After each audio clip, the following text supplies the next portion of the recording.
Hi guys, welcome to today's video. I'm Tay, and today I'm going to be talking about what you should do as soon as you find out you're pregnant.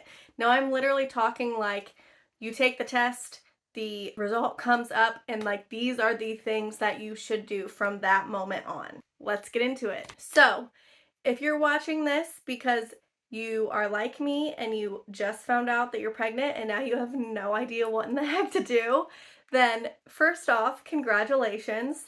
And second off, I know it can be scary, but totally exciting all at the same time. All the feelings are normal. Now, if you are trying to become pregnant and you're just being, better prepared than I was and better prepared than some of us are, you're just trying to prepare. And so good for you. I hope that you get pregnant soon.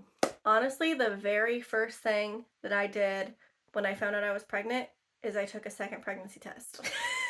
Like, not even kidding. Like, that's what I recommend that you do because there's nothing in my mind there. I just can't imagine like that excitement and then it not being right or it being a faulty test. So, either A, take multiple tests like from the very beginning or take a second pregnancy test. Also, I don't know why people mess with the ones with the lines. Like, just get the ones that say pregnant or not pregnant. Like, I've seen so many. Like, I've even, like, I know you're watching this right now. I know you are.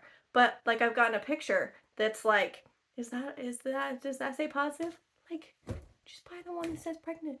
I love you, but just say it. Just get it. Just get it. It's gonna save you so much frustration. Like, I don't know, like, not a pregnancy test aficionado over here, okay? But like, I don't know if the other ones are more accurate and that's why people do it. But I'm just saying, like, don't stress. Just buy the ones that have the words printed. There's no lines. There's no colors. There's no anything. So, the very first thing that you should do after you take the pregnancy test is to tell your significant other because it's just so exciting to find out that you're pregnant, and it's just like it's not really fair to them to just keep it a secret and not tell anybody. Now, obviously, I understand there's all sorts of situations out there. So, if you want to wait for any reason, tell somebody. Tell your best friend, tell your sister, tell your mom. Just don't keep it to yourself. Tell somebody, share the excitement with somebody. And, I know there's a lot of people who wait to tell their husbands because they want to do it in some cute way. I was in lockdown when I found out I was pregnant, so I was not able to do that, but my best friend, she has done that, and so, there are times like that when I understand that you don't necessarily want to tell them immediately, but don't wait too long, please, because it's just so exciting to share in the excitement with them. Now, the very next thing that you're going to want to do before you do anything else is you're going to want to calculate your due date. Now, all you have to do is literally, like, you can go to Google and type in, like, due date calculator, and you can type in the date of your last period. Now, that date is going to be very important both now as well as later. So, look up when your last period was. If you're not sure, just estimate as closely as you can, or if you think you know what day you got pregnant, then that date can work as well. So, you're going to want to calculate your due date. That way, you just know how far along you are, and then the very next step is going to be that you're going to want to find a doctor. Now, I had like a normal family doctor, but I did not have a lady doctor.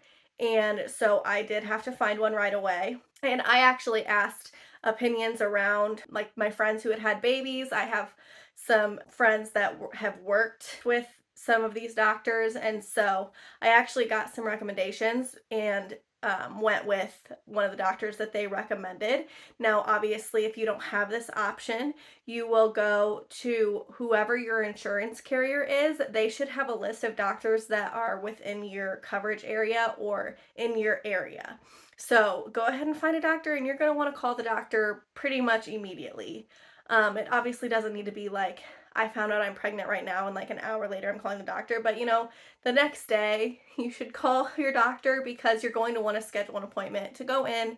Just one, double check that everything's fine, and two, because you're gonna want to get started on any of like the prenatals or stop taking any of your current medications or anything that you are already taking. So that goes into the next thing, and that is to schedule the appointment with your doctor. Now, when you call them, they are going to ask you when your last period was. This helps them tell how far along you are because a lot of doctors don't see you until you're 10 weeks along, which was very difficult for me because I found out that I was pregnant at 5 weeks.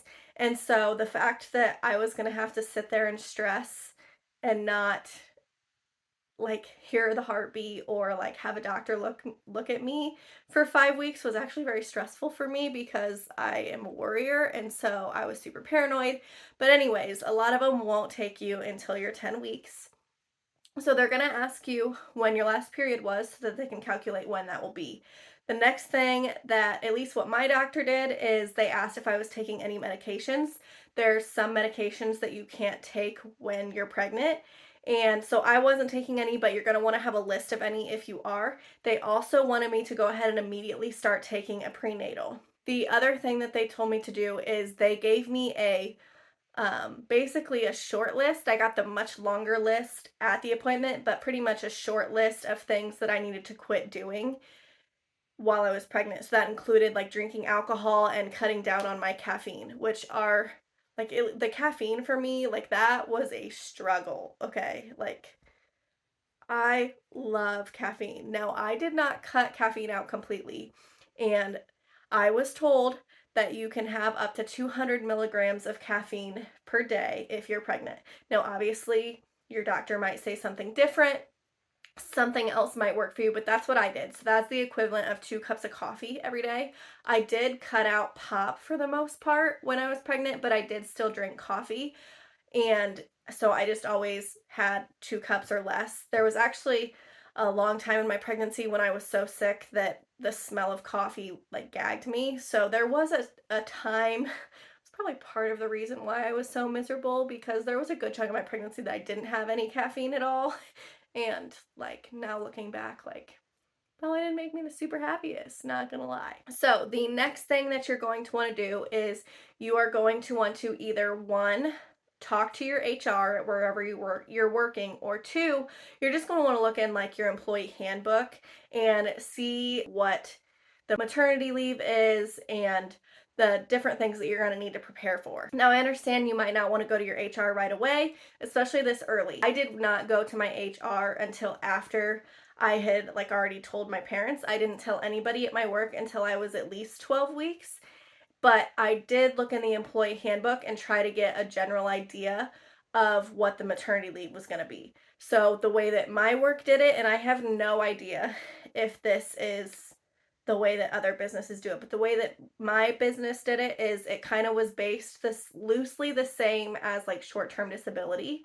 Now, like I said, that could be completely different. I know that there's some companies that it's literally just FMLA and you get 12 weeks unpaid. I was fortunate enough to not have that. So that's one thing that it would be beneficial if you go to your HR, because if you are going to have to take, the whole maternity leave unpaid, it's really nice to know that as early as possible, because then you can save and prepare for a longer time period.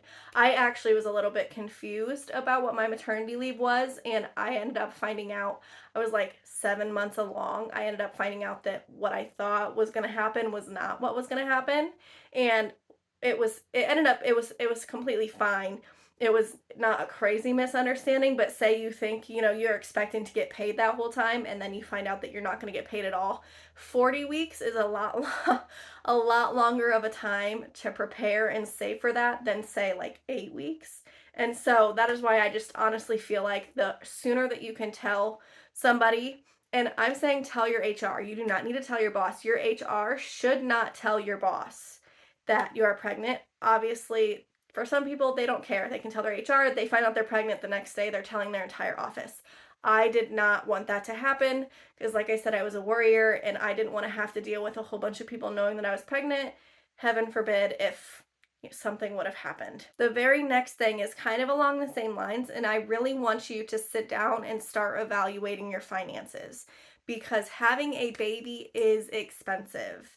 And I'm not even like talking about having the baby at the hospital. Like having like childbirth at the hospital stay, like that's expensive in itself.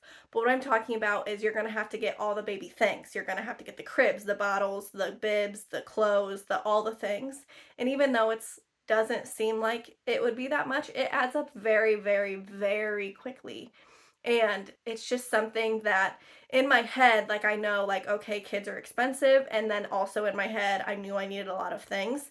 But then when you do, like, I did like a big bulk purchase after my baby shower, and it was like thousands of dollars of baby stuff that I had to get. And so actually seeing the number was just a lot more than like what I had in my head at the time. So, like I said, about planning for maternity leave, planning for buying all of the baby items. The sooner that you can start planning for that, the better. The more money that you have saved, the better. Now, also, depending on what your company's maternity leave is, you are going to want to take that into consideration as well. Like, if you're only going to be able to take so many weeks, then you're going to need to take into consideration that you're going to have to find childcare.